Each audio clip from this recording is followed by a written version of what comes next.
안녕하십니까. 세상 읽어주는 남자 이상훈입니다. 오늘은 오랜만에 중국 파운드리 업체 SMIC에 대해서 한 말씀 드리겠습니다. 최근 테크 인사이트에서 SMIC가 지난해 7월부터 이미 7나노 기반 칩을 만들고 있다는 보도를 내놨습니다. 아시다시피 7나노면 첨단 공정입니다. 이 삼성이 최초의 EUV 공정으로 만든 노드가 바로 7나노입니다. 달리 말하면 이 공정 기술력이 있는 삼성도 이 장비빨이 필요한 공정이 바로 EUV 공정, 7나노 공정입니다.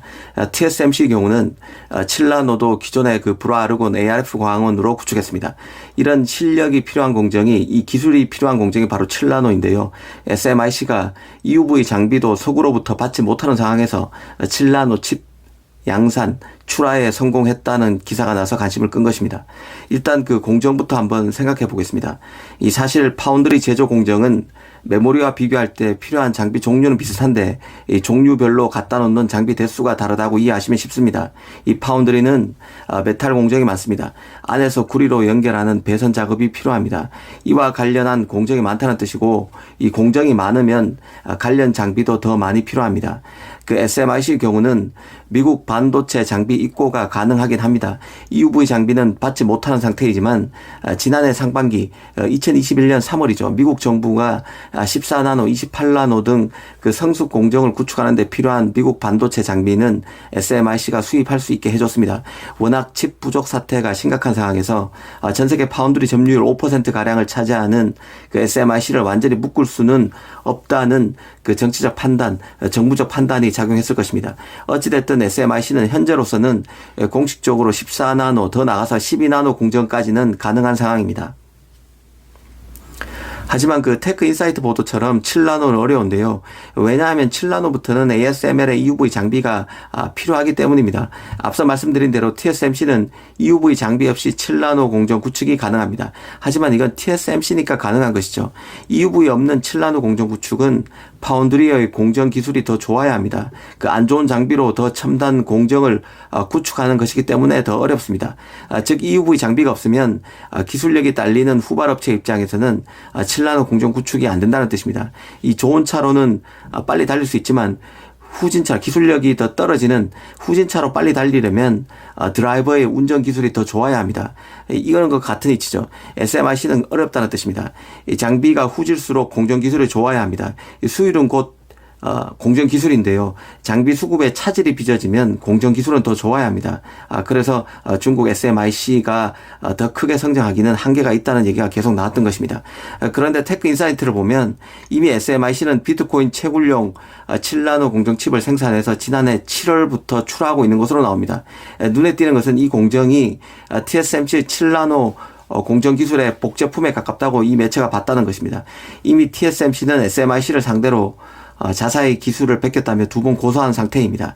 일단 이런 기술 복제 논란, 기술 유출 논란은 둘째치고 SMIC의 7나노 공정 칩 출하 소식은 유심히 볼 필요가 있다는 게 개인적인 판단인데요. 사실 이 보도가 맞다고는 해도 SMIC가 EUV 장비 접근이 안 되는 상황에서 구축한 7나노 노드로 나온 칩이기 때문에 공정 수율은 낮고 그 결과 경제성이 떨어질 것이라는 점은 틀림없을 것입니다. 하지만 중국은 미국과 달리 새로운 반도체 기술 독립을 추구하고 있는 상태이기 때문에 이런 비용 요소는 SMIC로서는 우려할 바는 못 된다는 점이 있습니다. 사실 SMIC는 이미 2020년에도 7나노 노드를 완성했다고 발표한 적이 있는데요. 달리 말하면 가장이 있다는 것입니다.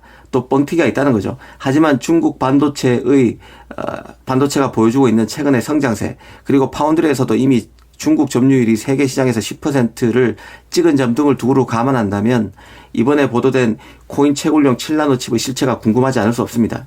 SMIC는 사실 2020년에 설립된 업체입니다. 최근 급성장 중인 낸드 업체 YMTC 같은 경우는 2016년 7월에 하반기에 설립된 업체인데요. 이런 YMTC와 비교해봐도 SMIC 같은 경우는 역사와 전통이 있는 반도체 기업이라는 점을 인식할 수 있습니다. 이 표면적으로는 민간 기업의 외피를 쓰고 있지만 중국 국가 직접 해로 기금 등 중국 정부의 반도체 육성 자금이 대폭 투입된 업체가 바로 SMIC입니다. 설립 5년 차에 이미 뉴욕과 홍콩 증시에 상장했을 만큼 탄탄한 성장 궤도를 밟아왔습니다. 물론 지금은 다 퇴출된 상태죠. SMIC의 급성장은 미국을 자극할 수 있는 이슈입니다. 이 반도체 업계에서 가장 흔하게 회자되는 말 중에 하나가 바로 설계인 미국, 제작의 대만이란 말인데요. 그만큼 파운드리는 대만이 절대 강자입니다. 압도적 1위 TSMC를 포함해서 UMC, 그 아래로 파워칩 등 10위권 안에 기업이 상당수 포진되어 있는 게 바로 대만인데요. 특히 TSMC는 미국을 베이스로 만들어진 파운드리라고 해도 과언이 아닙니다.